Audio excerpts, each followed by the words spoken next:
Hello, YouTube. If you hear things in the background, that's because I have roommates. So I'm going to try and keep my voice down.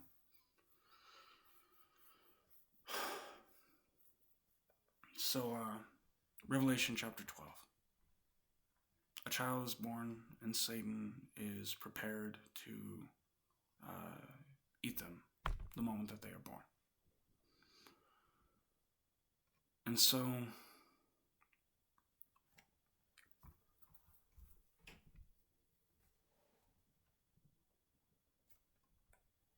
it becomes true that we have to understand, at the end of days, the Word of God, who is faithful and true, will be ritualistically prepared since birth by Satan.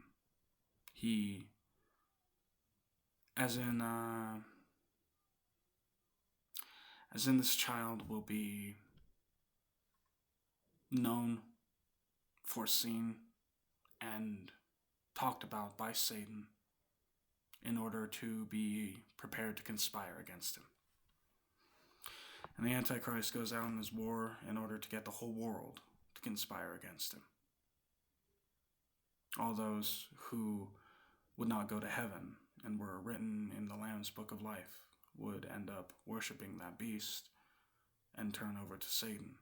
And there would be no real atheism anymore. And there would only ever be Satanism and God.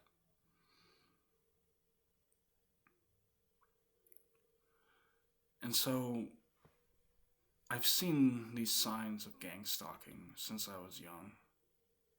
People knowing my name in public that my family didn't know and were wary of. People on the street who know my name, who I don't know at all. People who look vaguely familiar and then leave signs that they are those familiar people, and that they are taking great pleasure in the fact that I am a schizophrenic and in pain. Because they know that ultimately my diagnosis isn't real. I've met my gang stalkers from 4chan, and they've more or less told me that there's nothing that I can really do about this. So I figure, for better or worse, I'm just going to talk about it. If they end up killing me or beating me or doing what they do to me, I guess that'll just end up happening. But I know ultimately I, as a prophet, have a role in this life, and it isn't always to be a horribly beaten, tortured slave. I feel like a slave here in Babylon, but I am the most disobedient slave in Babylon. For I preach against it every day, in my head, and wherever I may be, in my home or otherwise. But when I have roommates, I keep it to myself, and I go preaching in the streets instead.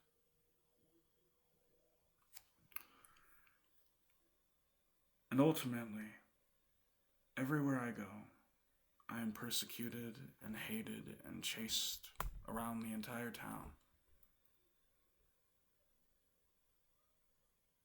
People have hated me and reviled me and known details about me for a long time. It's coming to a point now where I'm watching YouTube, and the YouTube algorithm is outright showing me certain people of obscurity who appear to be a part of this nobody gang-stalking lolcow community. And I'm not your typical freak like Kristen Weston Chandler. I don't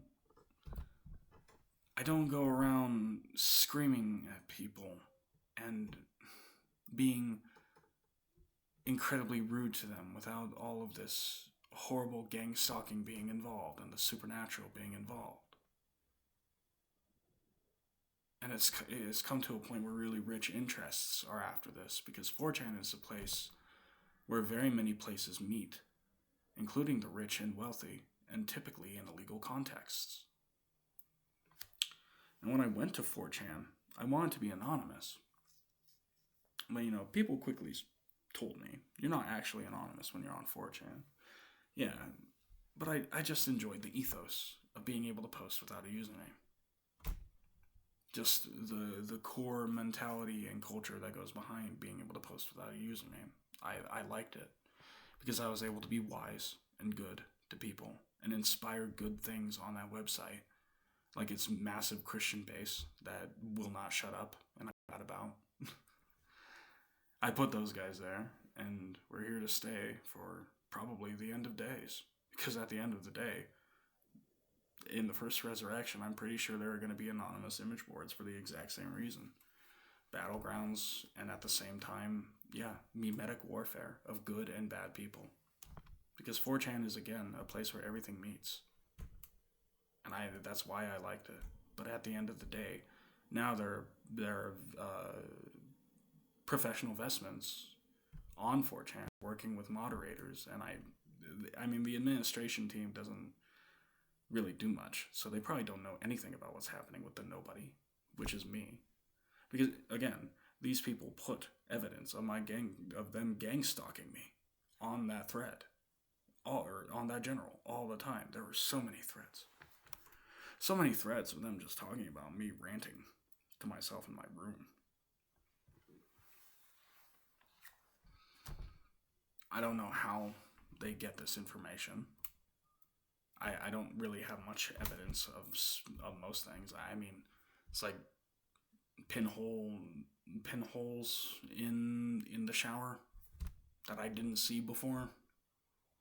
Is there a camera behind it? No. I mean, and I'm not going to tear it down to see. I don't have any kind of just cause to do that outside of the fact that I heard the strange noise of them drilling pinholes in the apartment next door. So it's, what do I do? Yeah, talk about it. That's all I can do. And both the 4chan gang stalkers, as well as just other Satanists that I've encountered in my mind through astral travel and all that, they will not stop threatening to kill me. And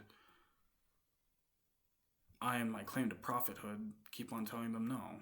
I'm going to talk about the supernatural, and people will hear about it. The world has a right to know that belief in God is real. Because ultimately, belief in God is belief in the supernatural. Because if you can't have one or the other, it is always both. If you deny demons and angels and magic and sorcery, then you haven't embraced God. If you deny the reality of these things being real, of the pharaoh's magicians throwing down snakes, then yeah. Because again, the nuance of that very passage, right? People don't know magic anymore. People said, no, we hate magic so much we're never going to teach it. We hate magic so much we're not even going to teach how to ward yourself from it, is what it is now. That's the church that we live in. We hate magic so much we're not going to teach you anything about how to defend yourself from it. For instance, the fact that they threw their staves on the ground and they were illusions. The reason why that snake won the fight, in other words, was because they didn't know how to be snakes. They were controlling those staves that were illusory snakes. They were manifesting the staves to become snakes. They were not actual snakes. So God sent an actual snake, and it won the fight because they didn't know how snakes even bit. So they just sort of sat there while the real snake comes by to all the other snakes, because they don't even know how to control it to bite. They just threw it and they sort of slither around. That's their hat trick that they were taught. And so other sorcerers have these stupid hat tricks, and God outdoes them with miracle every time. And this is ultimately the real reason why I'm gang stalked. Because I go out and I do these miracles in front of regular everyday people. Sometimes people get their minds blown. And I just sort of give them the sign that I was there and I leave, because it's dangerous. It is dangerous for them to even know who I am. these gang stalkers are that dangerous to people. And other people who are in these gang stalking communities who gang stalk me, because it's actually more than one. It's not just 4chan. There are entire illegal organizations dedicated to recruiting people for and doing gang stalking. Both illegal and, well, it's all illegal, but both illegal to the FBI and legal to the black operations of the Americans. As well as other countries doing this illegally to me too. And it sucks,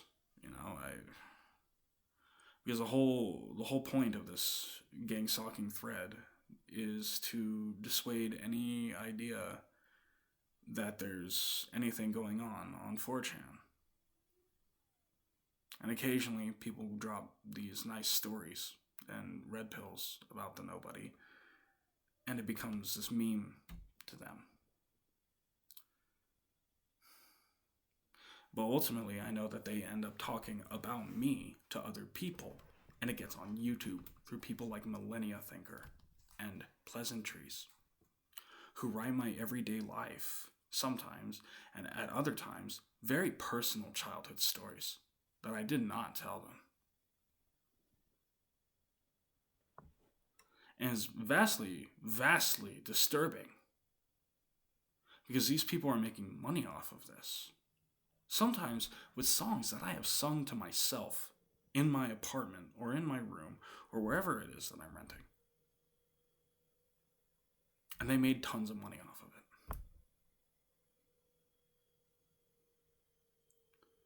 And it's just shame and disappointment that I have for all of these people who I've been nice to with all this miracle.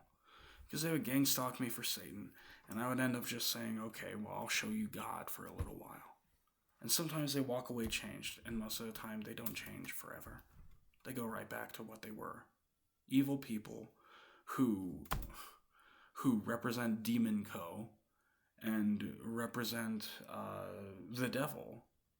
But interestingly enough, Millennia Thinker did end up putting a lot of wise quotes from me in there. Or at least synopsized memories, basically. I have all these memories of just talking to people. And some of them saying, yeah, I'm going to put that on YouTube. And sometimes I would say, yeah, go ahead and do it. But then eventually there's a point where I come to meet them. And then they don't like me anymore. And then they go to the other side of this gang stalking conspiracy. Because at the end of the day, they're talking to me as my gang stalkers. And then I end up talking back to them and saying, yeah, sure, go for it. And I didn't see the results of it until recently. And I just don't know who they're even talking to about this.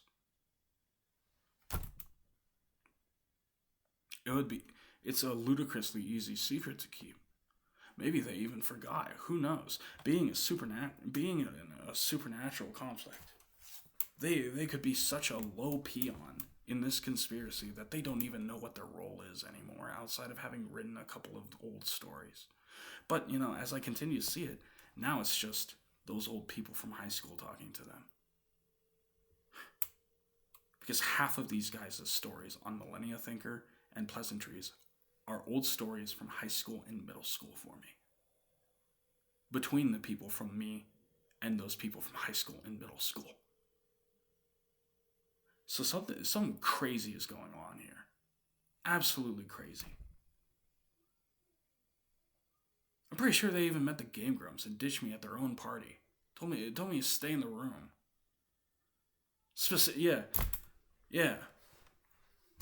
Because I'm passive-aggressive Timo. I've been meaning to make a video about this, too. I've been the internet lolcow, your favorite internet lolcow, for a long time. What is a lolcow? You milk me for your LOLs. By fucking torturing me into suicide like Star Wars Kid. And what did I do? I made you feel bad. And I did it while being really fucking hilarious about it, too. Because I knew exactly how much of an ass I was making out of the entire situation. No matter what, I always knew what I was fucking doing. I got everyone mad. Or, at the very least, so full of disdain and hatred that they felt bad. And people trip on their own hatred, to a point where they say that they like it. But at the end of the day, no, they don't feel good. Hatred doesn't feel good to have. You feel angry. So, like any Buddhist and wise man will tell you, grow up. Ultimately, what it comes down to is another video where I talk about me being the lolcow that I am. Because this is about how I was gang stalked and how it was an inevitability that it would be that way. So see you in the next video. Bye, everyone.